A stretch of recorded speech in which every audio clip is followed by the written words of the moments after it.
સૂક્ષ્મ રૂપે નિદર્શન પણ કરી શકીએ અને અભ્યાસ પણ સુંદર રીતે કરાવી શકીએ. તો તમારી સમક્ષ એક નાનો એવો પ્રયોગ રજૂ કરી અને આપણા EVSની એટલે કે પર્યાવરણીય પદ્ધતિશાસ્ત્રની રજૂઆત આપની સમક્ષ કરી રહી છું. અહીંયા મારી પાસે પાણી, મધ, દૂધ અને ગુંદર આ 3 વસ્તુઓ છે. આ ચારે 4 વસ્તુઓને આપણે એક પ્રયોગના રૂપે જોઈએ તો પાણીનું 1 ટીપું, મધનું 1 ટીપું, દૂધનું 1 ટીપું અને એવી જ રીતે એક ગુંદરનું ટીપું. મારી પાસે અહીંયા એક ડીશ છે, થાળી છે, એમાં મેં 4 ટીપા મૂકેલા છે. 4 ટીપા એક મૂકેલા છે. હવે હું આ થાળીને જો આ રીતે કરું તો તમે જોઈ શકશો કે દરેક જે વસ્તુઓ છે એની પડવાની ક્ષમતા અલગ અલગ છે. તો બાળકોને આવી રીતે પર્યાવરણમાં પ્રયોગ કરાવી અને વસ્તુઓ એટલે કે પદાર્થો અને પદાર્થો વિશેનું જ્ઞાન છે તે આવા પ્રયોગો દ્વારા આપણે સુંદર રીતે આપી શકીએ. તમે અહીંયા જોઈ શકો છો કે પહેલું જે અહીંયા ટીપું બતાવવામાં આવ્યું છે એ ટીપાને તમે જોઈ શકો છો. તો એમાં સૌ પ્રથમ અહીંયા તમે જે જોયું તે પાણીનું છે, ત્યારબાદ મધનું છે, ત્યારબાદ દૂધની વાત છે, ત્રીજા ટીપાની વાત છે તે, અને ચોથું છે તે ગુંદરનું છે. તો આ 3 ટીપાને જો એક સરખી રીતે સમય માટે જોવા રાખીએ તો આપણે જોઈ શકીએ છીએ કે અલગ અલગ રીતે તે પડે છે. આ પ્રયોગ દ્વારા આપણે વિદ્યાર્થીઓને પદાર્થ વિશેની સમજૂતી આપી શકીએ છીએ. તો મિત્રો, અહીંયા આપણે પર્યાવરણીય શિક્ષણ વિશે સમજ પ્રાપ્ત કરવાની છે. તો પર્યાવરણીય શિક્ષણ માટે વિસ્તૃત સમજ મેળવવા માટે આપણે પર્યાવરણીય શિક્ષણના હેતુઓ, તેનો ખ્યાલ, તેનો સ્વરૂપ અને તેની વ્યૂહરચનાઓ વિશે આપણે જ્ઞાન મેળવવાનું છે. તો તેની વાત આપ સમક્ષ હું મારા પ્રેઝન્ટેશન દ્વારા રજૂ કરીશ. તો આપણે હવે પર્યાવરણ શિક્ષણના સમાવિષ્ટ મુદ્દાઓને આપણે જોઈ લઈએ. તો પર્યાવરણનું જે મોડ્યુલ છે તેમાં કઈ બાબતોને સામેલ કરવામાં આવી છે. તો તેમાંના મુદ્દાઓ છે કે મોડ્યુલમાં આપણને પર્યાવરણીય શિક્ષણ વિશેની માહિતી અને એનું વિહંગાવલોકન આપ્યું છે. ત્યારબાદ તેના સ્વરૂપ અને સંકલ્પના, પછી પર્યાવરણ શિક્ષણનું કાર્યક્ષેત્ર અને પર્યાવરણ અભ્યાસક્રમની સમજ, પર્યાવરણ અધ્યયન અને શિક્ષણશાસ્ત્રના પરિમાણો અને અધ્યાપનમાં અધ્યયનનો અનુભવો અને આયોજન, નિર્માણ અને ગોઠવણ. તો મિત્રો, આ બધી જ વાતો છે તે આ મોડ્યુલમાં સમાવિષ્ટ કરવામાં આવી છે. આ તમામ બાબતોને જોતા જઈએ તો પર્યાવરણીય શિક્ષણ વિશેની વાત આપ સમક્ષ કરવાની છે. તો એ પર્યાવરણીય શિક્ષણની વાત માટે આપને સૌ પ્રથમ તેના હેતુઓ વિશેની વાત કરીશ. તો પછીની સ્લાઇડમાં આપણે જોઈશું કે પર્યાવરણ શિક્ષણના હેતુઓ શું છે. તો આપણે પહેલાં જ એક પ્રયોગ દ્વારા માહિતી મેળવી કે પર્યાવરણ અભ્યાસક્રમ છે તે હેતુઓ, તેનો મુખ્ય હેતુ છે તે પ્રયોગ છે. તો પ્રયોગના ભાગરૂપે વિદ્યાર્થીઓ પર્યાવરણનું સુંદર શિક્ષણ કાર્ય પર્યાવરણના પાઠ્યપુસ્તકો દ્વારા પ્રાપ્ત કરે છે. તો આ પર્યાવરણ શિક્ષણનો પ્રારંભ આપણે જોઈએ તો પ્રારંભિક શિક્ષણમાંથી પ્રાથમિક કક્ષાએ કરવામાં આવ્યો છે. આ પર્યાવરણ શિક્ષણ છે તેમાં NCFના હેતુઓ અને ઉદ્દેશોનો પણ સમાવેશ કરવામાં આવ્યો છે. પર્યાવરણ અભ્યાસક્રમના જુદા જુદા પાસાઓ પણ અહીંયા આપવામાં આવ્યા છે.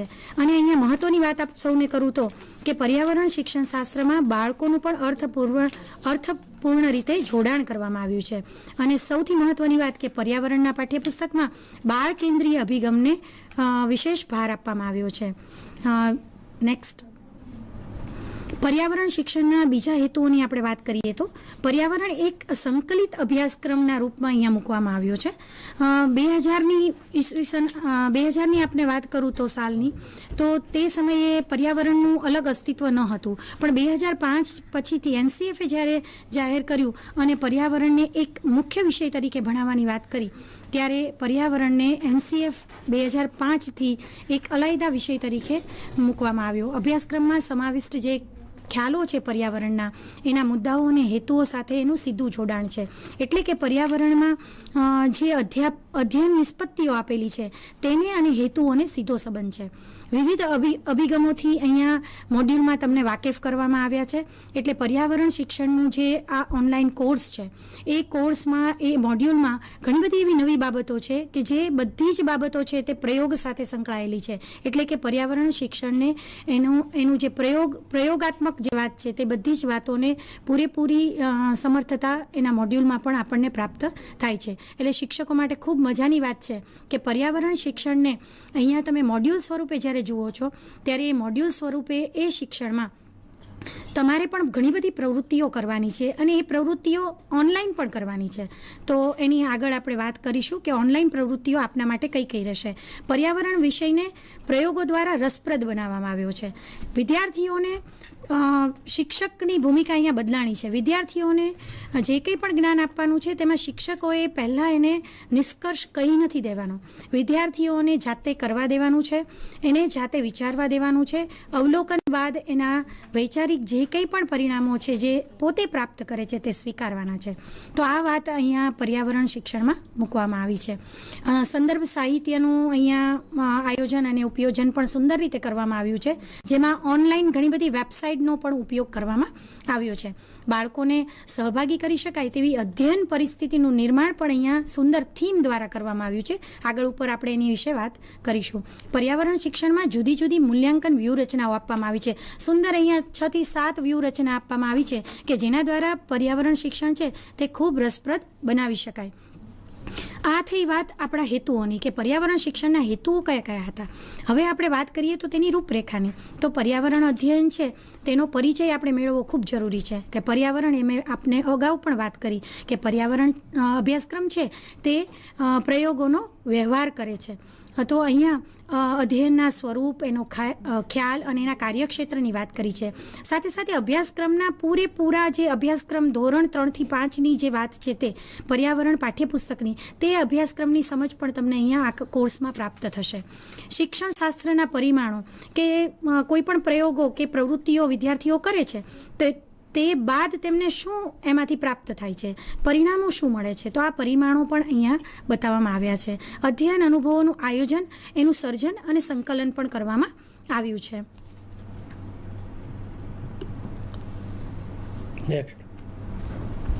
પર્યાવરણ અધ્યયનનું મૂળ સ્વરૂપ અને ખ્યાલ, જેમાં આપણે જાણીએ છીએ કે પ્રાથમિક કક્ષાએ આપણે પર્યાવરણ વિષયની શરૂઆત કરવામાં આવી છે.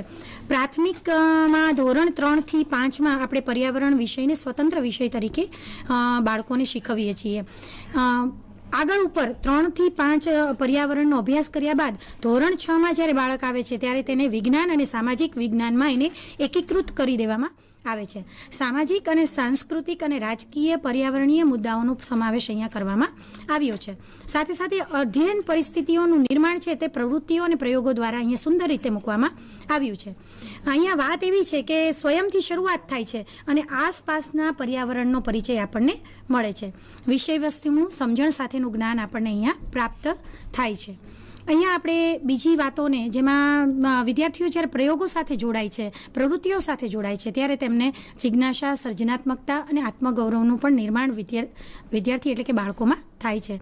બાળકોને સાધનોનો ઉત્તમ ઉપયોગ થાય અને સાથે સાથે એની અધ્યયન નિષ્પત્તિઓ પણ પરિપૂર્ણ થાય તેવો પ્રયાસ પણ પ્રયોગો અને પ્રવૃત્તિ દ્વારા પર્યાવરણમાં કરવામાં આવ્યો છે. શિક્ષકો માટે, જો શિક્ષકોને પર્યાવરણ શિક્ષણ શીખવવામાં જો આપણને ખૂબ રસ હોય તો શિક્ષકો માટે એક ઓનલાઈન દર વર્ષે પર્યાવરણ શિક્ષણ શાસ્ત્રનો અભ્યાસક્રમ MHRDના વેબ પોર્ટલ પર સ્વયં નામનું 40 કલાકનો એક કાર્યક્રમ મૂકવામાં આવ્યો છે, જે તમામ શિક્ષકોને પોતાને પર્યાવરણ શિક્ષણ શીખવામાં રસ હોય તો એ ચોક્કસ એ અભ્યાસક્રમ છે તેમાં જોડાઈ શકે છે ઓનલાઈન અને અભ્યાસક્રમ પણ કરી શકે છે.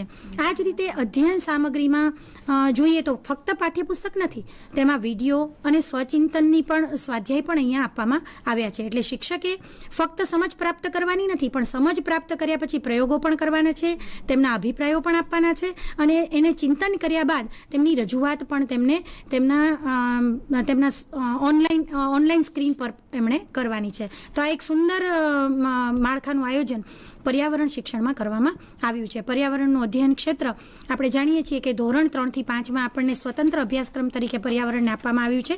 તેવી જ રીતે ધોરણ 1-2માં પણ આપણે પર્યાવરણ ભણાવીએ છીએ, પણ તેને ભાષા અને ગણિત સાથે.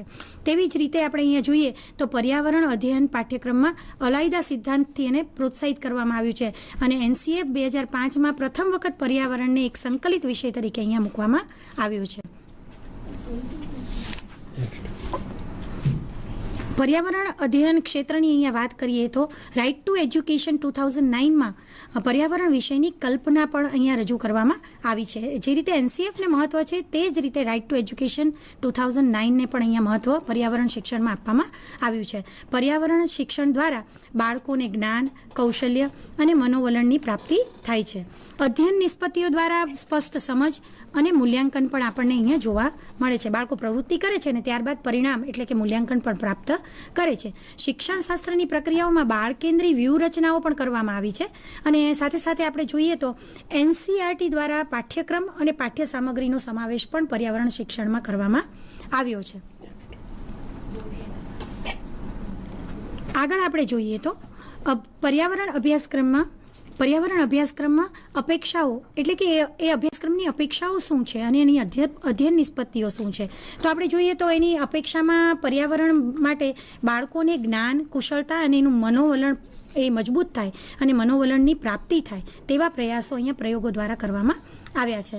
તો અહીંયા સાથે સાથે આપણે જોઈએ તો અધ્યયન અપેક્ષાઓ છે તે સમગ્ર તબક્કામાં એટલે કે પર્યાવરણ વિષય જ્યારે શીખવવામાં આવે છે ત્યારે પૂરા તબક્કામાં એની અપેક્ષાઓ છે, પણ અધ્યયન નિષ્પત્તિઓ છે તે ધોરણ અને વર્ગ પ્રમાણે અહીંયા સામેલ કરવામાં આવી છે.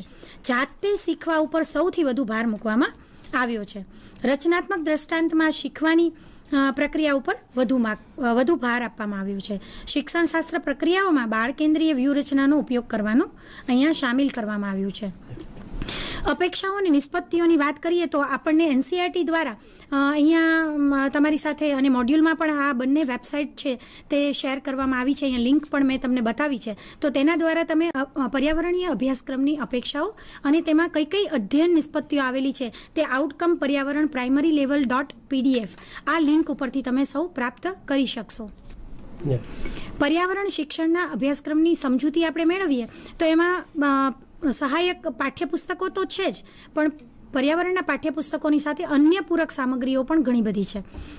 સાથે જોઈએ તો આમાં મેં તમને પહેલાં જ વાત કરી તેમ NCF 2005નું અપેક્ષિત માર્ગદર્શક સિદ્ધાંતો NCERTના અભ્યાસક્રમના 6 મુદ્દાઓની આસપાસ વણાયેલો છે. જેમાં આપણે પર્યાવરણમાં જાણીએ છીએ કે ખોરાક, પાણી, મુસાફરી, વસ્તુઓ, કુટુંબ અને મિત્રો આની આસપાસ પર્યાવરણના શિક્ષણનો અભ્યાસક્રમ રહેલો છે જે NCERT દ્વારા મૂકવામાં આવેલો છે. NCF 2005માંથી પર્યાવરણ શિક્ષણમાં કઈ બાબતોને સામેલ કરવામાં આવી છે તો શાળાની બહારના જીવન સાથે જ્ઞાનને જોડવું, પછી સુનિશ્ચિત કરવું અને બાળકોને છે તે શિક્ષણ છે તે ગોખણપટ્ટીવાળું ન આપતા બાળકોને સમજણ સાથેનું જ્ઞાન આપવાની વાત અહીંયા કરવામાં આવી છે. પાઠ્યપુસ્તક કેન્દ્રિત રહેવાને બદલે બાળકોના સર્વાંગી વિકાસ માટેનો પણ અભ્યાસક્રમમાં વાત કરવામાં આવી છે.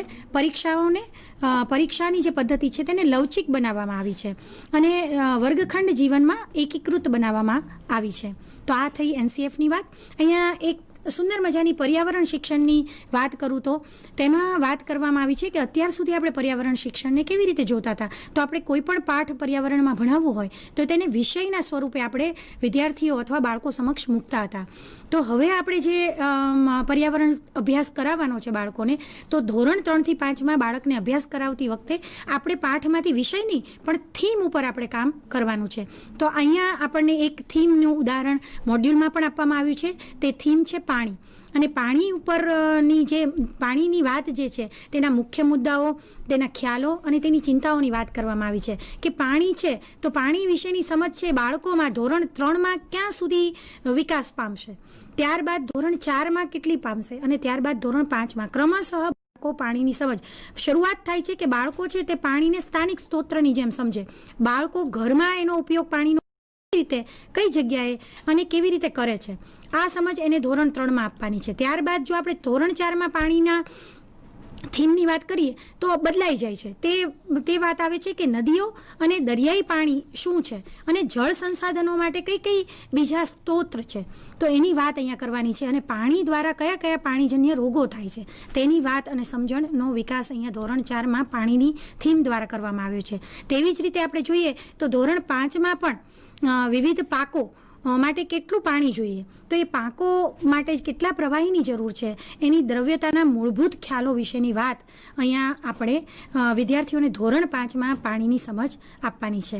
તો આ થીમ દ્વારા શિક્ષણ એ પર્યાવરણ શિક્ષણનો મુખ્ય હેતુ છે. તો વિષય દ્વારા ન આપતા થીમ દ્વારા આપવાની અહીંયા રજૂઆત કરવામાં આવી છે. પર્યાવરણીય શિક્ષણ શાસ્ત્રનું જે મોડ્યુલ છે એ એકદમ જ રસપ્રદ છે, એટલા માટે કે એમાં પ્રયોગો પણ છે, એમાં તમારે વિડીયો પણ છે, એમાં ઓડિયો પણ છે અને સાથે સાથે પ્રવૃત્તિઓ પુષ્કળ છે. અને એ પ્રવૃત્તિ બાદ તમારે વેબસાઇટ પર જઈ અને તમારી પ્રવૃત્તિના અનુભવો પણ તમારે શેર કરવાના છે. તો આ તમામ બાબતોને સાંકળીને પર્યાવરણના મોડ્યુલને ખૂબ રસપ્રદ બનાવવામાં આવ્યું છે. આગળ આપણે જોઈએ તો પર્યાવરણ અધ્યયન કેવી રીતે કરવું, તો એના શિક્ષણશાસ્ત્રના પરિણામો છે એની વાત અહીંયા પરિમાણોની વાત કરવાની છે. તો એમાં આપણે જોઈએ તો પહેલી જે આપણને વાત કરવામાં આવી છે તે અહીંયા અલગ અલગ પ્રવૃત્તિ દ્વારા કરવામાં આવી છે. તો એનસીઈઆરટીના અભ્યાસક્રમમાં પ્રાથમિક સ્તરે પર્યાવરણ શિક્ષણના વિષય તરીકે આપણે સામેલ કરવામાં આવ્યો છે, પણ પાઠ્યપુસ્તકની પ્રવૃત્તિઓમાંથી સુંદર મજાની વાત કરવામાં આવી છે કે પ્રવૃત્તિઓમાંથી પસાર થાઓ અને થીમને ઓળખો. ત્યારબાદ બીજી બધી પ્રવૃત્તિઓમાંની મુખ્ય પ્રવૃત્તિઓ છે તે છે કોન્સેપ્ટ મેપિંગ, પછી છે use of charts, table, diagram and flow charts. ત્યારબાદ આપવામાં આવ્યું છે કે અધ્યયન નિષ્પત્તિઓ ધોરણ 3 થી 5ના પર્યાવરણ પાઠ્યપુસ્તકમાં કઈ નિષ્પન્ન થશે, વિદ્યાર્થીઓમાં આપણે કઈ નિષ્પત્તિઓ વિકસિત કરશું. તો એનું જે સૂચિ છે તે તૈયાર કરવી અને સૂચિ વિશેનો ખ્યાલ છે તે શિક્ષક પોતે મેળવે અને પછી વિદ્યાર્થીઓમાં પણ એ અધ્યયન નિષ્પત્તિ ફળીભૂત કરે. અહીંયા એક સુંદર મજાની પ્રવૃત્તિ આપવામાં આવી છે કે એનસીઈઆરટીના પર્યાવરણ શિક્ષણ દ્વારા જે પાણી વિષય વસ્તુની જે થીમ છે તો એના માટે પહેલાં પ્રશ્નો આપણે મૂકશું એક કોઠામાં, સાથે સાથે એના મુખ્ય ખ્યાલો આપણે ધોરણ પ્રમાણે આ પ્રવૃત્તિ વિદ્યાર્થીઓ પાસે પાણીની થીમ દ્વારા કરાવી શકીએ. પછી એના માટેના સૂચવેલ સંસાધનો કયા કયા હોઈ શકે અને તેમાં કેવી કેવી પ્રવૃત્તિઓ તમે કરાવી શકો. તો આ તમામ બાબતોને અહીંયા પર્યાવરણ શિક્ષણમાં પ્રવૃત્તિ દ્વારા વણી લેવામાં આવી છે. એવી જ પ્રવૃત્તિ અહીંયા બીજી પણ આપવામાં આવી છે જે છે જાતે પ્રયાસ કરો. પસંદ કરેલી થીમ માટે કોન્સેપ્ટ મેપ બનાવો. તો આ કોન્સેપ્ટ મેપ શું છે આને સમજીએ. એક નકશો બનાવવાનો છે, એવો નકશો કે આપણે આપણા ધ્યેય સુધી પહોંચી શકીએ. તો ધ્યેય સુધી પહોંચવાનો જે આ કોન્સેપ્ટ મેપ છે તે કોને બનાવવાનો છે, આપણે શિક્ષકે બનાવવાનો છે. આ કોન્સેપ્ટ મેપને શિક્ષકોએ બનાવી અને વિદ્યાર્થીઓને પણ કોન્સેપ્ટ મેપ બનાવતા કરવાના છે. તેવી વાત પણ અહીંયા નકશાની વાત પણ અહીંયા ધોરણ 5માં બીજા સત્રમાં કરવામાં આવી છે. અને અહીંયા જોઈએ તો પર્યાવરણમાં આ પ્રવૃત્તિ કેવી રીતે કરવી, તો તેમાં પર્યાવરણનો સંદર્ભ લો અને થીમ પસંદ કરો. બીજી વાત છે કે કોઈ પણ એક પર્યાવરણનો તમારે સંદર્ભ લઈને થીમ પસંદ કરવાની છે. થીમ સંબંધિત શબ્દ સમૂહની જોડીને કોષ્ટકમાં મૂકવાની છે. દાખલા તરીકે અહીંયા 3 તમને અલગ અલગ વિભાગ આપ્યા છે. પહેલું છે મુખ્ય સંકલ્પના. તો મુખ્ય સંકલ્પના શું છે, તો મુખ્ય સંકલ્પના એ છે કે જમીનના પ્રકારો વિશે જાણે. ત્યારબાદ એનો પેટા ખ્યાલની વાત છે તો તેમાં જમીનના ઘટકો વિશે જાણે. તો ત્યારબાદ જોડાણ માટેના શબ્દ સમૂહ, તો એમાં શું શું વાતો આવે, તો એમાં રેતી, કાંપ એવા ઘણા બધા, અથવા રેતીવાળી જમીન, કાંપવાળી જમીન, આવા બધા શબ્દ સમૂહો કે જે એને લગતા છે તે પણ ત્યાં મુકાતા જાય. તો આ એક મેં તમને ઉદાહરણ આપ્યું કે જેમ થીમ પાણી પસંદ કરીએ છીએ તેવી રીતે અલગ અલગ થીમ પર્યાવરણમાં આપવામાં આવ્યા છે. એમાંનો એક થીમ જમીન પણ હોઈ શકે, એમાંનો એક થીમ ખોરાક પણ હોઈ શકે. તો આવા ઘણા બધા થીમ છે. આ થીમ બેઝડ એજ્યુકેશનને આપણે સમજવાનું છે અને આપણે સમજીને બાળકોની સમક્ષ મૂકવાનું છે અને એ બાળકો પણ થીમ બેઝડ વર્કઆઉટ કરતા જાય. આ આપણો પર્યાવરણ શિક્ષણનો મુખ્ય હેતુ છે. પર્યાવરણ અભ્યાસમાં અધ્યયન અધ્યાપનની વ્યૂહરચનાઓ. તો અધ્યયન અધ્યાપનની જે વ્યૂહરચનાઓ કરવામાં આવી છે તેમાં આપણે જોઈએ તો આપણે શરૂઆત ક્યાંથી કરવાની છે, તો બાળકને સ્વથી શરૂઆત કરવાની છે. સ્વથી બાળકને ક્યાં લઈ જવાનું છે, કુટુંબ સુધી લઈ જવાનું છે. કુટુંબ એટલે કે ઘર, ઘર પછી પાડોશ, પાડોશ પછી એને વિસ્તાર, આજુબાજુનો જે વિસ્તાર છે તે તરફ લઈ જવાનો છે. આ રીતે બાળકને સ્થાનિક પરિસ્થિતિથી વૈશ્વિક સ્તરે આગળ ને આગળ વિકાસ કરતા જવાનો છે. એટલે બાળક છે એ ધોરણ 3માં જે પર્યાવરણનું શિક્ષણ પ્રાપ્ત કરે છે ત્યારબાદ જે 5મા ધોરણ સુધી પહોંચે છે ત્યારે બાળક છે તે સ્થાનિક પરથી વૈશ્વિક સ્તર સુધી પહોંચવા અથવા વિચારતો થતો જાય છે. એના માટે બાળકને ધોરણ 3 થી 5ના પર્યાવરણ શિક્ષણની તમામ પ્રવૃત્તિઓ એને જાતે કરવા દેવામાં આવે અને એને જાતે વિચારતો કરવા દેવામાં આવે તો ચોક્કસ આનું પરિણામ એટલે કે એના પરિણામમાં આપણે ચોક્કસ જોશું કે બાળકો છે તે પર્યાવરણનું શિક્ષણ છે તે ગોખણપટ્ટી વગરનું અને સમજણ સાથેનું જ્ઞાન પ્રાપ્ત કરશે. એટલે બાળકોની રોજિંદા સંદર્ભોમાં જે પોતે અધ્યયન અનુભવો પ્રાપ્ત કરે છે એ અધ્યયન અનુભવોને પર્યાવરણના જે આપણી અધ્યયન નિષ્પત્તિઓ છે એની સાથે સીધી જોડવાની છે. એટલે કે કોઈ પણ પ્રવૃત્તિ આમને આમ કરવાની નથી. દરેક પ્રવૃત્તિને પોતાનું મહત્વ છે. એ પ્રવૃત્તિઓને અર્થપૂર્ણ રીતે અહીંયા સામેલ કરવાની છે. પાયાથી જોડાયેલા સંદર્ભો છે તેને અને વ્યૂહરચનાને પણ એની સાથે જોડવાની છે. બાળકોની જિજ્ઞાસા વૃત્તિ અને એની સંતોષાય અને સાથે સાથે તત્પરતા પણ વધે તેવી પ્રેરક પ્રવૃત્તિઓ આપણે વિદ્યાર્થીઓ પાસે કરાવવાની છે. માહિતીનું સંવહન કરવા કરતાં આપણે એને સગવડતા ઊભી કરી દેવાની છે. બાળકોને એમ નથી કહેવાનું કે ચલો આજે મેં તમને એક પ્રયોગ બતાવ્યો, મેં કર્યો, પણ મારે કરવાની બદલે શું કરવાનું છે, મારે વિદ્યાર્થી પાસે કરાવવાનો છે. ફક્ત આપણી માટે એક સંકલ્પના સ્પષ્ટ થાય એ માટે આ પ્રયોગ મૂકેલો. અહીંયા આપણે ઘણી બધી બીજી પ્રવૃત્તિઓ પણ કરવાની છે. તેમાંના વિવિધ અનુભવો, નિરીક્ષણ, ચર્ચા, રૂબ્રિક્સની પદ્ધતિ, જે પ્રયોગ છે એ પણ ખૂબ ઉપયોગી છે. અહીંયા જેવી રીતે કોન્સેપ્ટ મેપ પણ જરૂરી છે. ધ્યેય સુધી પહોંચવા માટેનો જે નકશો આપણે તૈયાર કરવાનો છે તેવી જ રીતે રૂબ્રિક્સ પણ છે તે વિદ્યાર્થીઓની મદદથી તમે તૈયાર કરી શકશો, જે મોડ્યુલમાં સુંદર રીતે કોઠા દ્વારા સમજૂતી આપેલી છે. તો આપ સૌ એ કોઠો રૂબ્રિક્સ માટે ચોક્કસ વાંચજો. આ શબ્દ નવો છે માટે સમજણ સાથે એનું જ્ઞાન મેળવી અને પછી એ પ્રવૃત્તિમાં વિદ્યાર્થીને તમે જોડી શકશો. તો આ પ્રવૃત્તિમાં વર્ગીકરણની પ્રવૃત્તિ પણ રહેલી છે. હવે આપણે ફટાફટ પર્યાવરણ અભ્યાસક્રમમાં અધ્યયન અધ્યાપનની જે વ્યૂહરચનાઓ છે, અહીંયા જે વ્યૂહરચનાઓ આપેલી છે મોડ્યુલમાં, એની ટૂંકી વાત તમારી સમક્ષ રજૂ કરું છું. પહેલી જે વ્યૂહરચના છે તે પ્રોજેક્ટ કાર્ય. પ્રોજેક્ટ કાર્યની શરૂઆત તમે ઘરેથી કરી શકો છો કે ઘર અને શાળામાં જે કંઈ પણ સ્થળો છે જેમાં પાણી પ્રાપ્ય છે એવા સ્થળોની મુલાકાત લે અને એવા સ્થળો વિશેની નોંધ કરે અથવા ક્યાં ક્યાં પાણી પ્રાપ્ત થાય છે એ વાત. તો તે છે પ્રોજેક્ટ કાર્ય. બીજી વ્યૂહરચના છે તે છે ચર્ચા. તો ચર્ચા છે તે જૂથમાં પણ થઈ શકે અને વ્યક્તિગત પણ થઈ શકે. અને જૂથમાં થાય તો ચર્ચા છે એ ખરેખર તંદુરસ્ત થાય અને વિદ્યાર્થીઓ એકબીજા પાસેથી ઘણું બધું સુંદર જ્ઞાન અને નવા વિચારોનું સર્જન પ્રાપ્ત કરી શકે. તો આ ક્રિયા પ્રતિક્રિયા દ્વારા એમનું જ્ઞાનનું ખૂબ સુંદર ઘડતર ચર્ચા દ્વારા થાય છે. પણ ચર્ચા શિક્ષક વિદ્યાર્થી વચ્ચે હોવી જોઈએ તો એનું સારું પરિણામ પ્રાપ્ત થાય છે. બીજી છે પ્રયોગો અને સંશોધન. તેમાં જાતે કરો પ્રવૃત્તિ, જેમાં શું તરે અને શું ડૂબે, એટલે કે પાણીમાં કયો પદાર્થ તરે છે અને ડૂબે છે એવી પ્રવૃત્તિ કરાવી અને પ્રયોગો અને આપણે સંશોધન વિદ્યાર્થી પાસે કરાવી શકીએ. ચોથી વાત છે તે સર્વેક્ષણ અને ઇન્ટરવ્યૂ, કે જેમાં બાળકો કોઈ પણ એવા શાળામાં ટપકતા નળ છે અથવા ટાંકીમાં ક્યાંય લીકેજ છે તો આવી બધી બાબતોનું સર્વેક્ષણ કરે અને એનો એક સુંદર મજાનો રિપોર્ટ તૈયાર કરે. બીજા આપણે જો વ્યૂહરચનાની વાત કરીએ તો તે છે અનુભવોનું આદાન પ્રદાન. આ પણ એક સુંદર વાત છે જેમાં બાળકોની અભિવ્યક્તિ છે તે મૌખિક અને લેખિત અને ચિત્રાત્મક રૂપે પણ તમે કરાવી શકો છો. કે પાણીની સમજ બાળક મેળવે, પાણીને વેડફવું નહીં એની સમજ પ્રાપ્ત કરે, પાણીનું પ્રદૂષણ ન થાય તેવી વાતો. કારણ કે હવે આપણે ઘણી બધી આગળ વાત કરીએ છીએ. જ્યારે બાળક 3જા થી 5મા તરફ જાય છે ત્યારે તેના વિચારો વિકસે છે. તો બાળક છે તે પોલ્યુશન એટલે કે પ્રદૂષણ વિશે પણ જાણે અને એના નિવારણો પણ જાણે. છઠ્ઠી બાબત છે જે વ્યૂહરચના છે નાટ્યીકરણ. નાટ્યીકરણ દ્વારા પાણીનો બગાડ ન કરવો, પાણીનો ઉત્તમ ઉપયોગ કરવો, પાણીને કઈ રીતે સંગ્રહ કરવો એની વાત પણ આપણે રોલ પ્લે દ્વારા, અભિનય દ્વારા રજૂ વિદ્યાર્થી પાસે કરાવી શકીએ છીએ. પછીની વ્યૂહરચના છે તે ક્ષેત્ર અને મુલાકાત, જેમાં સ્થળ, પર્યટન, પ્રવાસ. આપણે જાણીએ છીએ કે પ્રકૃતિનો પ્રવાસ એટલે એ જ પર્યાવરણ, અને સાચું પર્યાવરણ વર્ગખંડમાં નથી, વર્ગખંડની બહાર છે. તો આ બહારના પર્યાવરણથી વિદ્યાર્થીઓને આપણે પરિચિત કરાવીએ. શૈક્ષણિક સંસાધનોની વાત કરું તો પાઠ્યપુસ્તક તો આપણું સંસાધન છે જ, પણ એટલું સીમિત નથી. એની સાથે સાથે આપણે મીડિયાનો પણ ઉપયોગ કરવાનો છે. ઓડિયો, વિડીયો, સંદર્ભ પુસ્તકો, ચિત્રો, એ બધાનો ઉપયોગ કરવાનો છે. અહીંયા ઉદાહરણ તરીકે કોવિડની વાત કરવામાં આવી છે જે મોડ્યુલમાં પણ છે, એટલે એનું એક ઉદાહરણ આપી અને આપણે આગળના મુદ્દા પર ફટાફટ જઈએ છીએ. જે છે COVID-19ની આપણે વાત કરીએ તો એમાં ઘણી બધી બાબતો છે જેમાં આપણે શિક્ષકોએ પણ ધ્યાન રાખવું જોઈએ.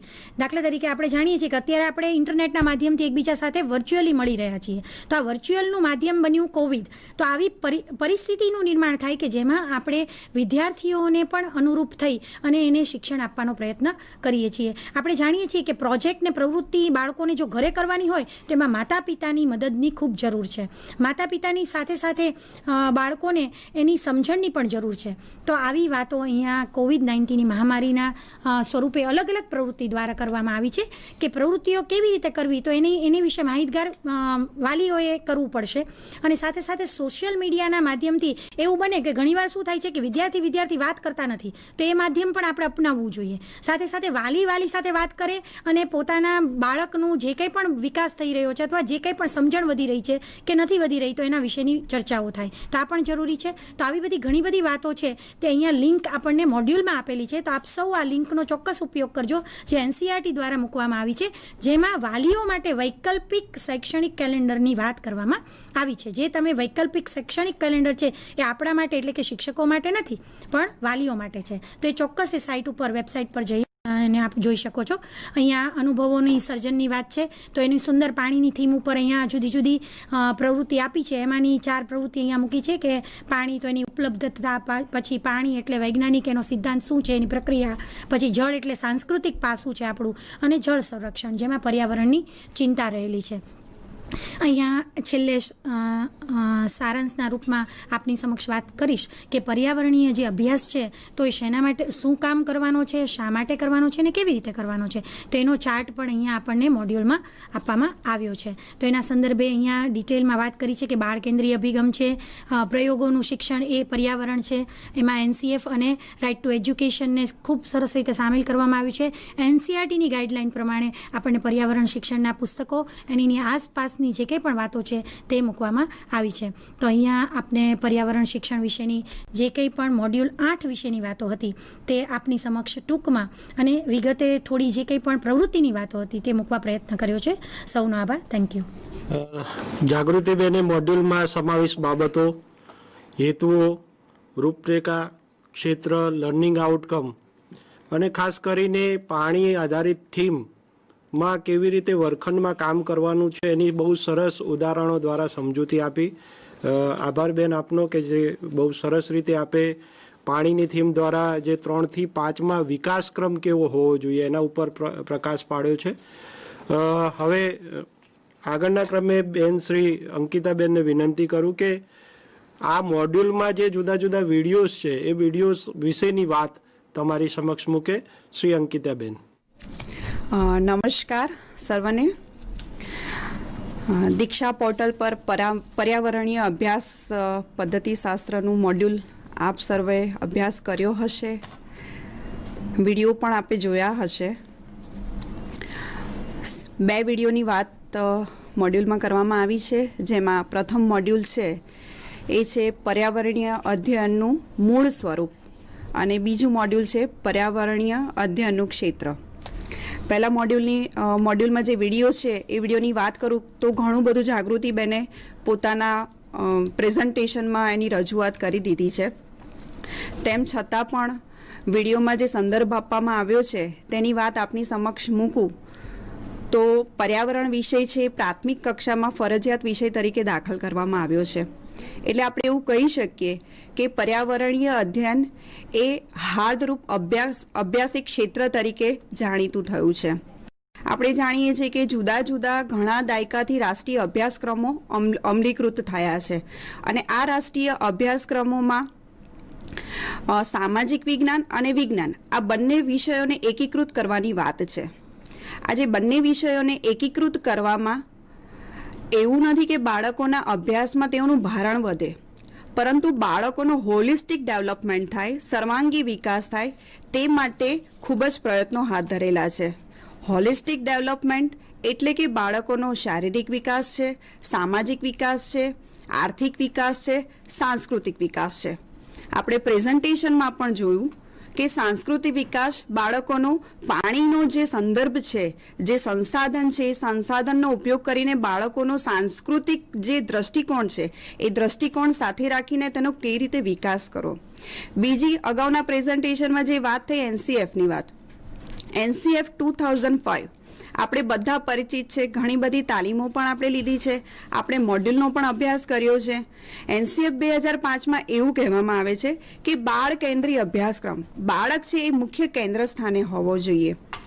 બાળકને ગોખણપટ્ટીના જ્ઞાનથી તેને મુક્તિ આપવાની છે. આપણે કહીએ છીએ કે બાળક જ્યારે ગોખણપટ્ટી કરતું હોય છે ત્યારે એની જિજ્ઞાસા જે વૃત્તિ છે એ વૃત્તિ ઘટતી જાય છે, એ મંદ પડે છે. બાળક જાતે પ્રયત્ન કરે અને સ્વપ્રયત્નથી જ્યારે શીખે છે ત્યારે એનું શીખેલું જ્ઞાન છે એ ચિરંજીવ રહે છે. એટલે બાળક એટલે શિક્ષકે કેવા પ્રયત્નો કરવાના છે કે જેથી બાળક પ્રયોગ કરે, જાતે શીખે.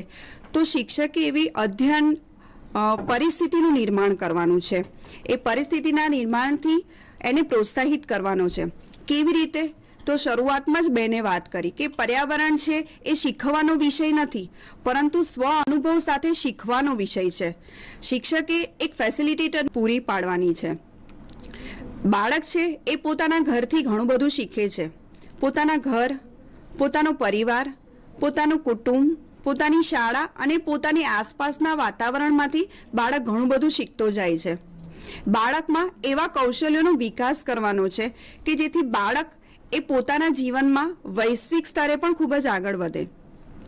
બેને વાત કરી કે એનામાં નિર્ણય શક્તિ, એનામાં સર્જનાત્મકતા, એની વિચાર શક્તિ, આવા બધા કૌશલ્યોનો વિકાસ થાય એ ખૂબ. ત્યાર પછી તેઓને સંસાધનની પણ વાત કરી કે બાળકોને ફક્ત સંસાધન એટલે કે પાઠ્યપુસ્તક ઉપરાંત એ લોકોને સામગ્રી પૂરી પાડવાની છે. એ ફક્ત પૂરી પાડી અને એની વ્યૂહરચના તૈયાર કરવાની એટલું શિક્ષક માટે મર્યાદિત નથી રહેતું, પરંતુ શિક્ષકે એ જે ઉપલબ્ધ સંસાધનો છે તેનો મહત્તમ ઉપયોગ કરે અને બાળક પોતાની અધ્યયન નિષ્પત્તિઓ એની કક્ષા મુજબ તૈયાર કરે એ ખૂબ જ અગત્યનું છે. અને એના માટે મોટો રોલ એ શિક્ષકનો થાય છે. જેમ કે અગાઉ આપણે જોયું કે ધોરણ 3, 4, 5માં પાણી વિષય શીખવા માટે ત્રીજા ધોરણમાં બાળકને પાણી વિશેનું કેટલું જ્ઞાન છે, એટલે ત્રીજા ધોરણની અધ્યયન નિષ્પત્તિ, ચોથાની અને પાંચમાની એમ પોતાની વય કક્ષા મુજબની અધ્યયન નિષ્પત્તિ તેઓએ ઉપલબ્ધ કરવાની છે, શીખવાની છે. અને એમાં શિક્ષકનો રોલ ખૂબ જ મોટો હોય છે. ત્યાર પછી અત્યારે આપણે જોઈએ છે કે કોવિડ-19ની પરિસ્થિતિ. અત્યારે શિક્ષક છે ભૌતિક વર્ગખંડમાંથી દૂર થઈ અને પોતે દૂરવર્તી શિક્ષણ તરફ પરિવર્તિત થયો છે. આપણે બધા સંસાધનો બાળકોને ઘરે બેઠા પૂરા પાડીએ છીએ. શિક્ષણ વિભાગ GCRTના માધ્યમથી ખૂબ જ સુંદર એક પુસ્તિકા પોતાના અભ્યાસક્રમ મુજબની ઘરે શીખીએ બાળકોને આપીએ છીએ. ઘરે શીખીએમાં બાળકો પર્યાવરણ કેવી રીતે શીખે, કેવી પ્રવૃત્તિઓમાં આપેલી છે. તો બાળક પોતાના વડીલો સાથે રહીને, પોતાના માતા પિતા સાથે રહીને ઘરની જે પ્રાપ્ય વસ્તુઓ છે એ વસ્તુનો ઉપયોગ કરી અને પોતે પર્યાવરણ શીખે. કોવિડ-19એ બાળકોને ઘણું બધું શીખવી દીધું છે. ટેકનોલોજી તો શીખ્યા જ છે, સાથે સાથે મૂલ્યોનો પણ વિકાસ કર્યો છે, સાથે સાથે સ્વચ્છતાના પાઠો પણ શીખી ગયા છે.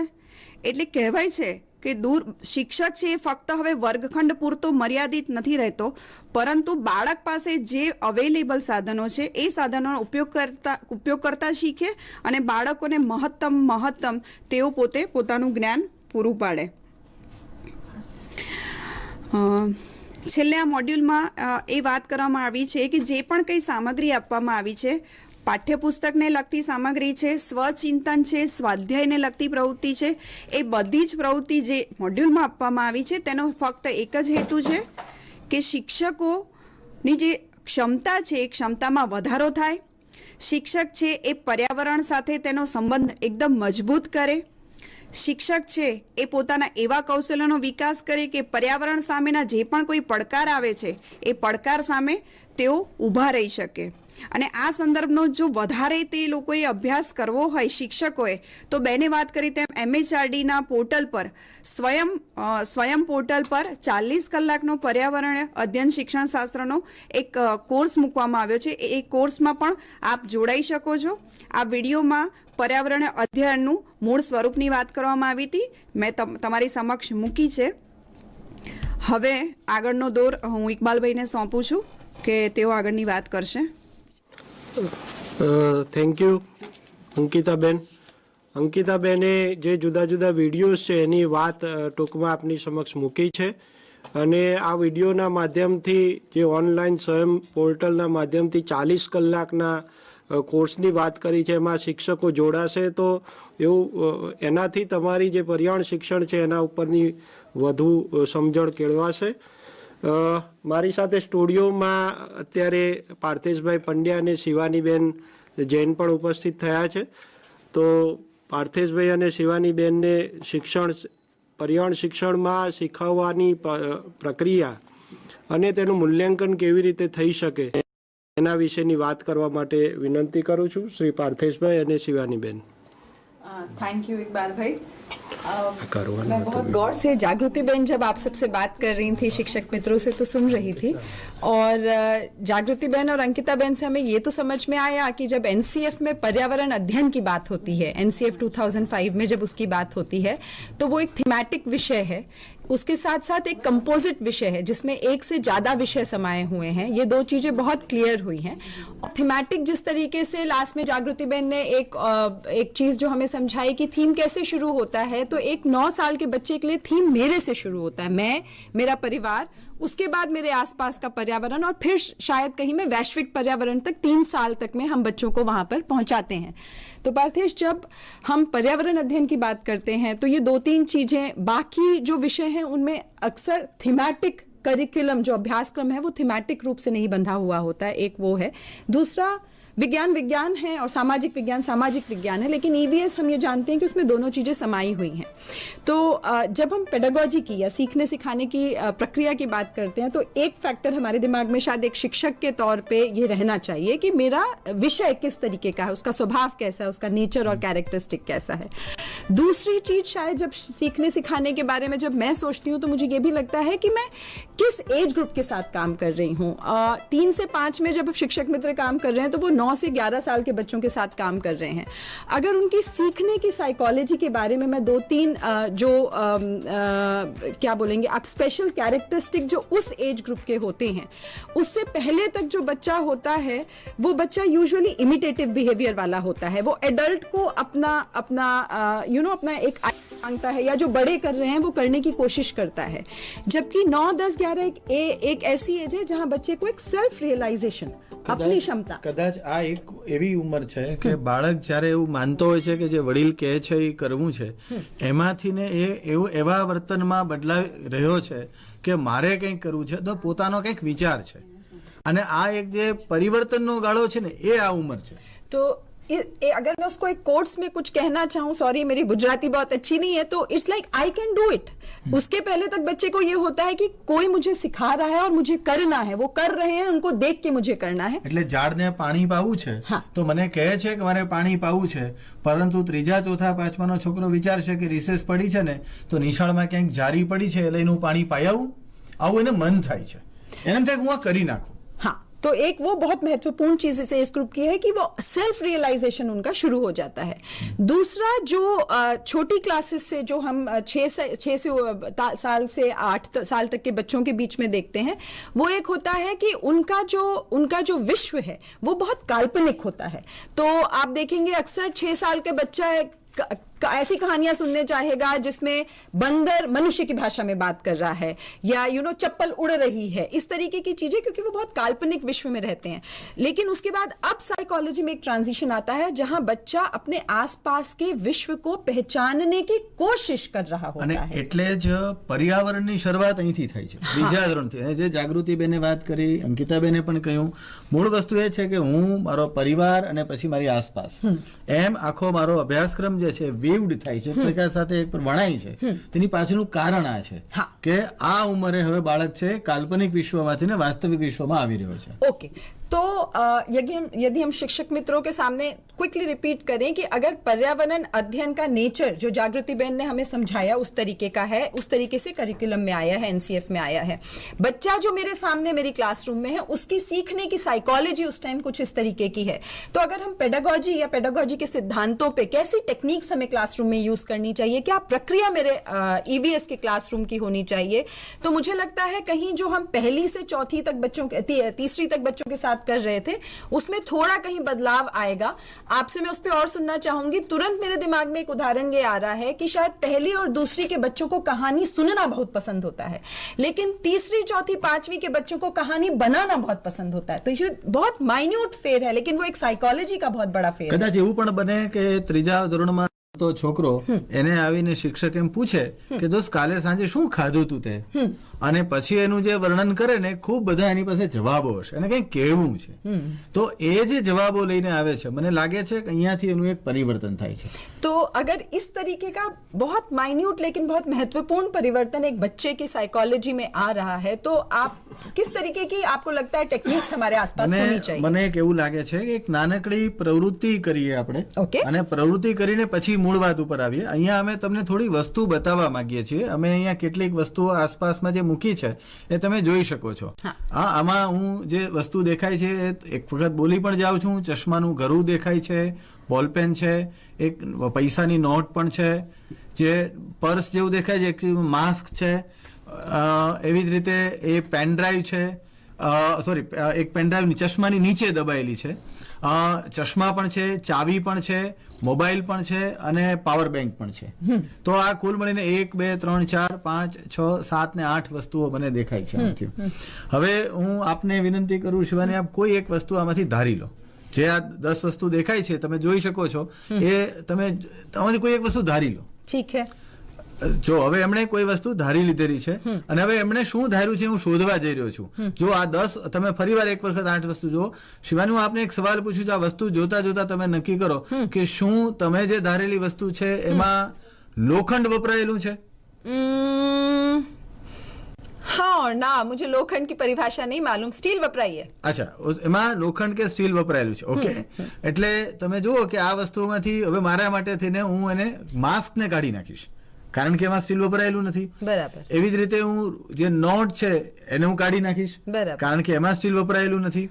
બાકી બધામાં કદાચ છે પેનડ્રાઈવમાં નહીં હોય, એમાં પ્લાસ્ટિક છે, એમાં અંદર જે હશે કદાચ ક્યાંક હોય વપરાય છે સ્ટીલ. પણ હું તો 3જું ધોરણ ભણું છું, હું 4થું ધોરણ ભણું છું, 5મું ભણું, મને ખબર નથી, તો એ કાઢી નાખો. એટલે હું કાઢી નાખું છું. એટલે માસ્ક કાઢી નાખું છું, નોટ કાઢી નાખું છું, પેનડ્રાઈવ કાઢી નાખું છું. Okay. શિવાની, હું બીજો એક સવાલ આપને એમાં પૂછવા માંગુ છું. શું એ વસ્તુ કાળા રંગની છે? नहीं. ઓકે, હવે જો ફરીવાર આપણે આ વસ્તુ જોઈએ, કાળા રંગની વસ્તુ નથી, એટલે કે કાળા રંગ વાળી વસ્તુ મારે કાઢી, એમાં કાળો રંગ છે નહીં, એટલે મારે કાળા રંગ ન હોય વસ્તુ રાખવી પડશે. ચશ્માનું ગરું હોઈ શકે કદાચ, મારે એક આ જે પાવર બેંક છે એ પણ હોઈ શકે, કારણ કે એમાંય કાળો રંગ નથી. મને લાગે છે 2 જ વસ્તુ બચી છે, બાકી બધામાં લગભગ આવી ગયું છે. કદાચ ચશ્મામાં કાળો રંગ નથી, તો ચશ્મા પણ કદાચ હોઈ શકે. તો આ 3 વસ્તુ બચી છે. હવે હું ત્રીજો સવાલ પૂછું છું અને પછી એમાંથી આપણે વસ્તુ શોધવાની છે. શિવાની, હું ત્રીજો સવાલ આપને પૂછવા માંગુ છું. શું એનો ઉપયોગ જે છે એ ઇલેક્ટ્રોનિક્સ આઇટમ માટે થાય છે? नहीं. અચ્છા, હવે ચશ્માનું ગરું ને ચશ્મા 2 વસ્તુ હતી. મને બધું એકમાં પૂરું કરીશ, પણ એવું થયું નહીં. તો હવે મારે એક સવાલ વધારાનો પૂછવો પડશે. તો હું પૂછીશ, એ વસ્તુ મારે કંઈ જોવા માટે વપરાય છે? जी हाँ. તો એનો અર્થ એમ થયો કે ચશ્માનું ગરું નથી પણ ચશ્મા છે. હું હવે આખી જ પ્રવૃત્તિને પાછા મૂળ વસ્તુ ઉપર પાછી લઈ આવું. તો બાળક પાસે શું દેખાય છે એ એને જુએ છે. જેમ જાગૃતિબેને આખી વાત કરી હતી, કન્સેપ્ટ મેપ ને એવી વાત કરી તેમણે, ત્યારે એને કીધું જો અહીંયા એને રંગની વાત કરીએ છીએ, એને એના ઉપયોગની વાત કરીએ છીએ, અહીંયા એ વસ્તુ જે છે એ એમાં શું શું બનેલું છે, એમાં શું શું આવેલું છે, આપણે એની વાત કરીએ છીએ. બાળક આ બધું ઓબ્ઝર્વેશન કરે છે. કદાચ પર્યાવરણનો પહેલો સિદ્ધાંત અવલોકનથી શરૂ થાય છે. મને લાગે છે એક નાનકડી પ્રવૃત્તિ આપી છે, આ એક રમત છે નાનકડી, જે વર્ગખંડમાં કરાવી શકાય એમ છે. પણ આ રમતથી ને હું બાળકના મૂળભૂત કૌશલ્ય કે જે રમતની પાછળનો હેતુ છે કે એ અવલોકન કરતા શીખે છે, નોંધે છે, અને કાલ્પનિક જગતમાંથી વાસ્તવિક જીવનમાં જ્યારે આવે છે ત્યારે ઘણી બધી વસ્તુ આસપાસ જુએ છે. આ કાળું છે, આ મોટું છે, આ નાનું છે. મને લાગે છે કે એને સીધું આ પૂરક બને છે. ओके. एंड ऑब्जर्वेशन, अवलोकन के साथ साथ एक जो स्किल इसमें शुरुआती तौर पे डेवलप बच्चे में होना शुरू होती है, वो होती है क्लासिफिकेशन की, जो पर्यावरण का एक बहुत महत्वपूर्ण सिद्धांत है. तो वो भी शायद मुझे लगता है इस प्रवृत्ति से कहीं सिद्ध हो रही है, कहीं ना कहीं सिद्ध हो रही है. तो ये आपने एक उदाहरण दिया पेडागोजी के बारे में. जब हम थीम की बात कर रहे थे और हमने स्लाइड्स पे देखा, जब जागृति बहन बात कर रही थी पानी की, एक उदाहरण के तौर पे जागृति बहन ने पानी का एक थीम लिया था. ऐसे ही खाने पे भी थीम है, वस्त्रों पे भी थीम है उसमें आगे जाकर के. जब मैं प्राकृतिक पर्यावरण की बात करती हूँ पार्थेश, तो कई बार 3 से 5वीं के जो बच्चे होते हैं उसमें एक छोटी सी लिमिटेशन कभी आ जाती है कि उन बच्चों को लंबे समय के लिए बाहर ले जाना एक काफी जिम्मेदारी वाला काम किसी भी शिक्षक के लिए हो जाता है, क्योंकि वो इस एज ग्रुप के बच्चे नहीं है जो अपने आप को बहुत अच्छी तरह से मैनेज कर सके, जो 6, 7, 8 के साथ थोड़ा आसान होता है। प्राकृतिक पर्यावरण कहते हैं बेहतर में बेहतर पढ़ने और सीखने का तरीका है कि आप प्रकृति में ही बैठें और पढ़ें। तो कुछ इस एज ग्रुप के साथ जहां थोड़ी मर्यादाएं हो जाती हैं, स्कूल के बहुत बाहर जाने वाली मर्यादाएं हो जाती हैं लंबे समय की, कैंपिंग की और वो सब, कुछ आप उसके बारे में कुछ पेडागोजिक आइडियाज મને એક વિચાર આવે છે, આ વિચાર આવે છે નીચે હું અહીંયા જોઈ રહ્યો છું સ્ક્રીન ઉપર મોબાઈલ નંબર પણ એનો ફોન નંબર પણ આવી ગયો છે, એટલે મિત્રો પ્રશ્ન પૂછવાની તૈયારી પણ રાખજો. ઇકબાલભાઈ, આપણે સમય જે છે એ 12 વાગ્યા સુધીનો છે ને? હા, તો એ પ્રશ્ન માટે પણ અમે તૈયાર છું, પણ આ છેલ્લે જો બહુ ઝડપથી એક ઉદાહરણ પૂરો કરી અને આપણે પ્રશ્નને ઇન્વાઇટ કરીશું. પણ એક વાત તમે પૂછી છે પૂરી કરી લો. દાખલા તરીકે કેમ્પસ છે, તો કેમ્પસની અંદર બાળકોને હું બહાર લઈ જાઉં છું અને પછી બધા બાળકોને આંખે પાટા બાંધું, અથવા હું એકને આંખા પાટા, હું ગમે એ કરી શકું, અને આંખે પાટા બાંધી અને પછી માની લો કે 2 જણાની જોડ બનાવી છે, મારી અને તમારી જોડ છે, તો આપણી બંનેની જોડો મારા આંખે પાટા બાંધ્યા છે, તમે મને કોઈ એક ઝાડ પાસે લઈ જાઓ, પછી હું ઝાડને અડું છું, ઝાડને અડ્યા પછી એની એક ફિલિંગ લઉં છું, અને પછી તમે મને પાછા મારી મૂળ જગ્યા લઈ આવો છો, અને પછી આંખેથી પાટા છોડી દો છો, પછી મને કહો છો કે આ કયું ઝાડ હતું, તમે શોધી કાઢો. ત્યારે હું આસપાસના 4-5 ઝાડ રહ્યા હશે અને અડીશ, જોઈશ, અને પછી હું અનુભવીશ. બીજું જે સિદ્ધાંત આમાં જે છે, અવલોકનની સાથે અવલોકનને અનુભવ સાથે જોડવાનું, એ અનુભવ એને લાંબા ગાળા સુધી આવી શકે એટલા માટે થઈને હોય છે. મને લાગે છે કે આવી આઉટડોર એક્ટિવિટી જે છે એ આપણા માટે બહુ અગત્યની છે. ફોન, મને એમ છે કોઈ આવી ગયો છે, હા, ફોનને આપણે ઇન્વાઇટ કરીએ, અમારી ચર્ચા ચાલુ રહે છે પણ ફોન પહેલા લઈ લઈએ છીએ. હા,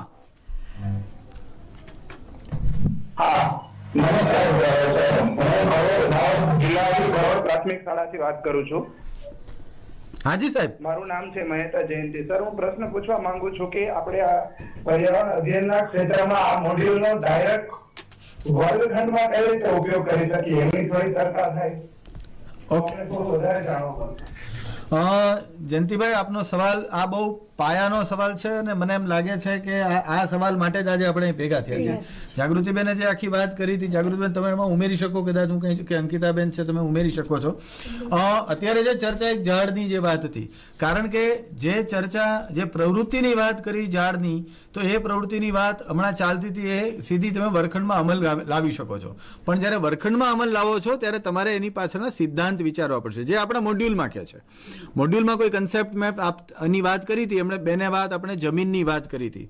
હું એ જમીનના જ ઉદાહરણ સાથે જાઉં અને પછી બાળકોને હું બહાર ગ્રાઉન્ડમાં લઈ જાઉં છું, પાછલા મેદાનમાં લઈ જાઉં છું, અને 1 ચોરસ ફૂટ કે 2 ચોરસ ફૂટની જગ્યાની અંદર બાળકોને કહું છું કે આમાં અવલોકન કરો, શું શું દેખાય છે, અને બાળકો એનું અવલોકન કરે છે અને એના મુદ્દાઓ નોંધે છે કે આમાં મને કીડી દેખાણી, આમાં પાંદડું દેખાણું, આમાં રજકણ દેખાણી. પછી એને હું કહું છું કે આ જમીન શેની બનેલી છે ને એના કન્સેપ્ટ મેપમાં જોડે છે, તો કદાચ મને છે કે આખી વાત જે છે એ વર્ગખંડમાં કેમ કરવું એ અને મોડ્યુલ એ બંનેને હું જોડી શકું છું. આપ જાગૃતિબેન, અહીંયા હું એક ઉમેરવા માંગીશ કે પર્યાવરણમાં ધોરણ 5ના પાઠ્યપુસ્તકમાં પણ જમીન માટેની સુંદર પ્રવૃત્તિ આપવામાં આવી છે. ખૂબ સારી પ્રવૃત્તિ છે કે કોઈ પણ એક જમીનનું ઢેફું આપણે લઈએ છીએ, ધૂળનું ઢેફું, અને પછી આપણે એને થોડું ખાંડી નાખીએ છીએ, અને પછી એને સૌ પહેલાં છે ને ઘઉંના ચાળણાથી ચાળીએ છીએ, પછી એને લોટ ચાળવાની ચાળણીથી ચાળીએ છીએ, અને પછી એને કપડાથી ચાળીએ છીએ. તો આ રીતે જે રેતીના એટલે કે ધૂળ એટલે કે માટીના પ્રકાર છે એની પ્રવૃત્તિ ટેક્સ્ટબુકમાં જ આપેલી છે, અને ટેક્સ્ટબુકમાં જ આપેલી પ્રવૃત્તિ આપણે વિદ્યાર્થીઓને કરાવવાની છે. એટલે હવે પર્યાવરણ શિક્ષણને આપણે સમજાવવાનું નથી, આપણે એને પ્રયોગ દ્વારા રજૂ કરવાનું છે. આ તમામ બાબતો પાઠ્યપુસ્તકમાં આપેલી જ છે, અને એની અધ્યયન નિષ્પત્તિ માટે આપને મેં જણાવ્યું કે એક વેબસાઇટ જે NCERT એ લોન્ચ કરેલી છે તેના ઉપર તમે મેળવી શકો છો. બીજો એક ફોન, મને એમ છે કે રિંગ વાગી, ગીર સીધા દાહોદથી ગીર સોમનાથ પહોંચીએ. હું છે ને ગીર સોમનાથ રાતોલ ગામથી બોલું છું.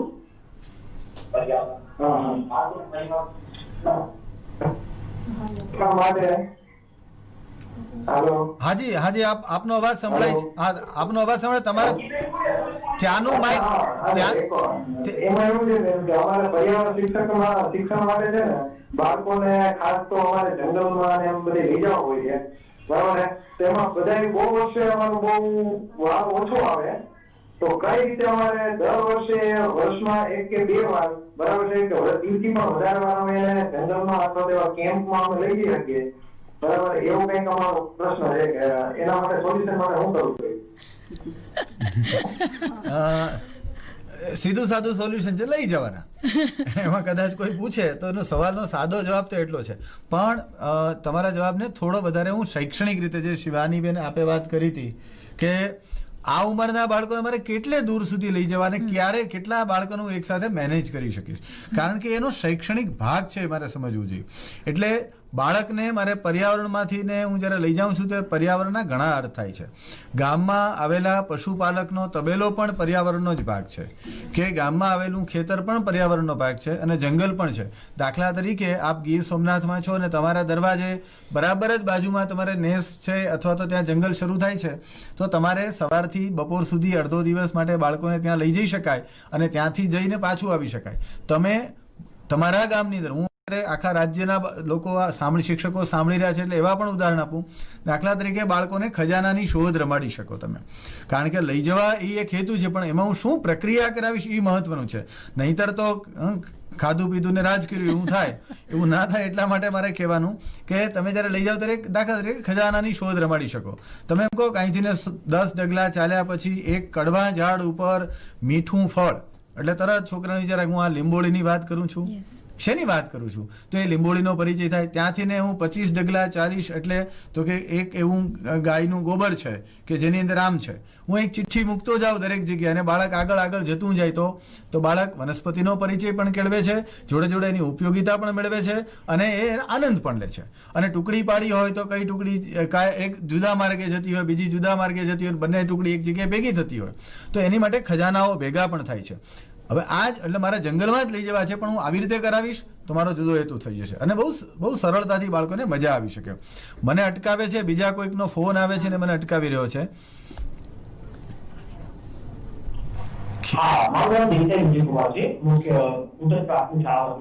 હાજી, હા દીપેનભાઈ બોલો.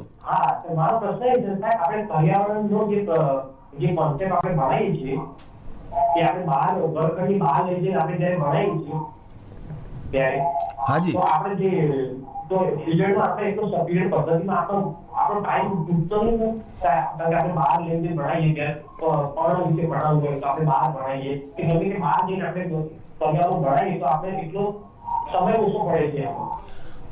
બહુ સરસ છે આપનો મુદ્દો. બરાબર છે તમારા મુદ્દા. હાજી, હા, જે આપે વાત કરી એના આધારે હું મને લાગે છે કે બીજા કોઈ મિત્રો પણ સૂચન કરી શકે એમ છે. મને એટલું જ વિચાર આવે છે કે આ ધોરણો એવા છે કે જેની અંદર હું વિષય શિક્ષકની જોડે જોડે વર્ગની અંદર બીજા વિષયો પણ ભણાવું છું. હું કેટલા વિષયને ઇન્ટિગ્રેટ કરી શકું છું, કારણ કે બાળકને હું જીવન શિક્ષણ આપી રહ્યો છું, નહીં કે વિષય શિક્ષણ. વિષય શિક્ષણ તો એક સાધન છે મારી સરળતા ખાતર. દાખલા તરીકે હમણાં જ આપણે વાત કરી થોડી વાર પહેલા કે એ વૃક્ષને ઓળખવા માટે બહાર જાય છે. હમણાં ખજાનાની શોધની વાત કરી, હું કેટલા ડગલા ચાલ્યા, એમાં હું ગણિતના 5 વસ્તુ ઉમેરી શકું કે આટલા ડગલા ચાલશો, આટલાના તમે આટલા વત્તા આટલા ડગલા ચાલશો, અથવા તમે આમ કરશો. હું એમાં ગણિત ઉમેરી શકું, હું એમાં વિજ્ઞાન એટલે પર્યાવરણમાં ગુજરાતી ભાષા લઈ આવી શકું. હું કેટલા વિષયોને સાથે જોડી, મારી સૂચનાઓ બધી મેં હિન્દીમાં લખી હશે, મારા પાસે બધા વિકલ્પો છે. અને જ્યારે હું ઇન્ટિગ્રેટેડ કરું છું ત્યારે મારા 2 જ કલાકનું આઉટડોર સેશન એ મને 3 વિષયોની જુદી જુદી અધ્યયન નિષ્પત્તિ સિદ્ધ કરી આપે છે. અને જ્યારે આ કૌશલ્ય, એટલા માટે જ શિક્ષકની જરૂર છે. શિક્ષક આ ભેગું કરી શકશે, ઓનલાઈનમાં કંઈ ભેગું નહીં થાય, વિષય દીઠ જુદું જુદું આવશે. ને શિક્ષકની હવે જ્યારે નવો જમાનો આવી રહ્યો છે ત્યારે આપણે આ ન્યૂ નોર્મલના સિચ્યુએશનમાં આપણે બદલાવવું જ પડશે. અને આવી તૈયારી જ્યારે કરીશું ને તો મને લાગે છે કે કરી શકાશે. કોઈને ઉમેરવું હોય તો અંકિતાબેન. હા, અંકિતાબેન. હા, પાર્થિશભાઈ, હું આમાં થોડું એડ કરવા માંગુ છું. આપે જે વાત કરી બહુ સરસ વાત કરી કે આપણે બાળકોને કેટલું ભણાવવું છે એની કરતાં બાળકોને કેવું ભણાવવું છે અથવા બાળકો કેવું વધારે સારી રીતે શીખે એ વધારે અગત્યનું છે. હમણાં આપણે વાત કરી કે જંગલોમાં જવાની, કે બાળકોને કેવી રીતે અમે લઈ જઈ શકીએ, પણ અત્યારે આપણે હાલની પરિસ્થિતિ જોઈ શકીએ છીએ કે COVID-19 અને આ સમય કેટલો સમય રહેશે અને બાળકો વર્ગખંડની બહાર પણ કેટલો સમય રહેશે હજી આપણે નક્કી નથી કરી શકવાના. તો તમે મેક્ઝિમમ ટેકનોલોજીના માધ્યમથી પણ બાળકોને વધુને વધુ શીખવી શકો છો. જેમ કે અત્યારે તો યુટ્યુબ અને ગૂગલ ઉપર પણ ઘણા બધા રિસોર્સિસ અવેલેબલ છે. અત્યારે પણ આપણું મેક્ઝિમમ ઓનલાઈન ટીચિંગનું કામ શરૂ છે. દીક્ષા ઉપર પણ આપણે પર્યાવરણને લગતા ઘણા બધા વિડીયોઝ એમાં મૂકેલા છે. તો એક બેટર વે તરીકે આપણે એવું કહી શકીએ કે સમય આપણને આ પરિસ્થિતિમાં બચાવવો હોય તો આપણે ટેકનોલોજીનો પણ ઉપયોગ કરી અને બાળકોને વધુ સારું આપણે શિક્ષિત અથવા તો શિક્ષણ આપી શકીએ છીએ. બીજો ફોન આવી ગયો છે મને એમ છે કોઈ. અને જાગૃતિબેન તમે આમાં ડાંગથી આવે છે.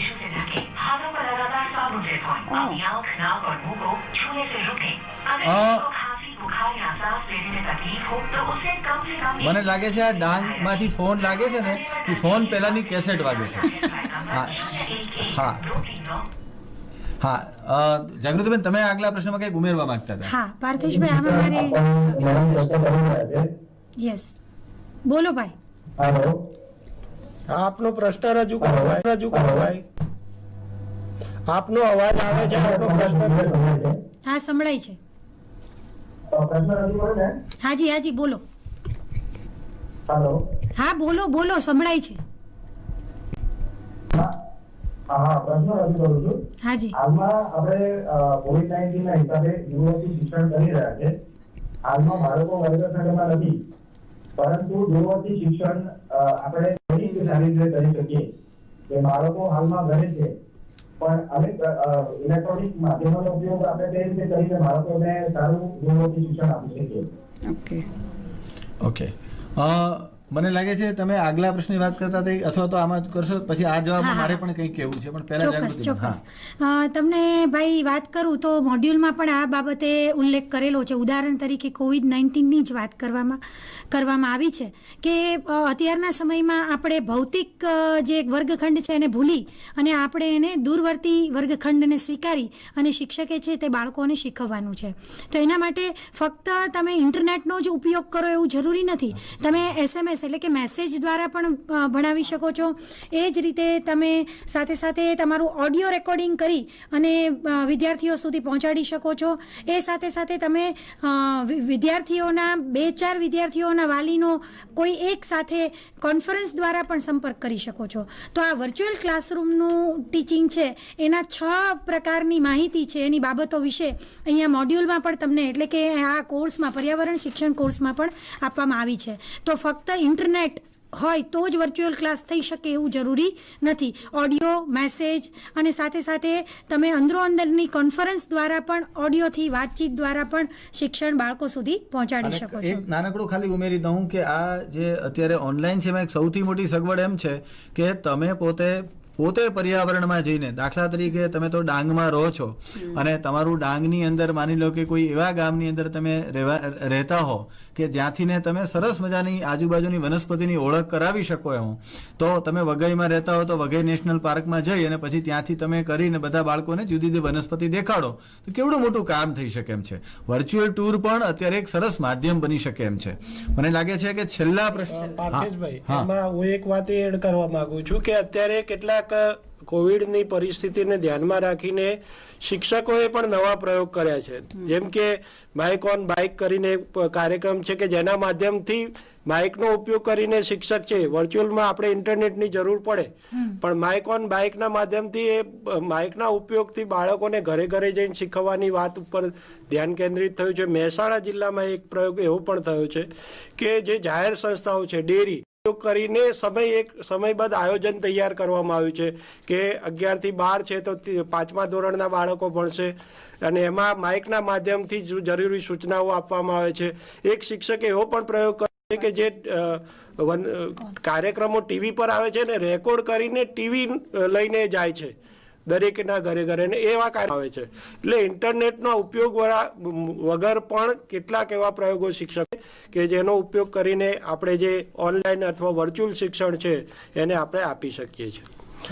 છેલ્લો એક પ્રશ્ન લઈને આપણે આ સેશનને પૂરી કરીએ. બનાસકાંઠાથી છે.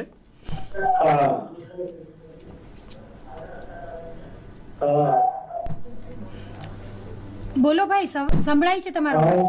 મોબાઈલમાં ખંડેનભાઈ બોલું છે. આપણે પર્યાવરણમાં જે મૂલ્યાંકનમાં છે મૂલ્યાંકન હાજી, હા હા એની અંદર શું છે કે જે મૂલ્યાંકન થાય છે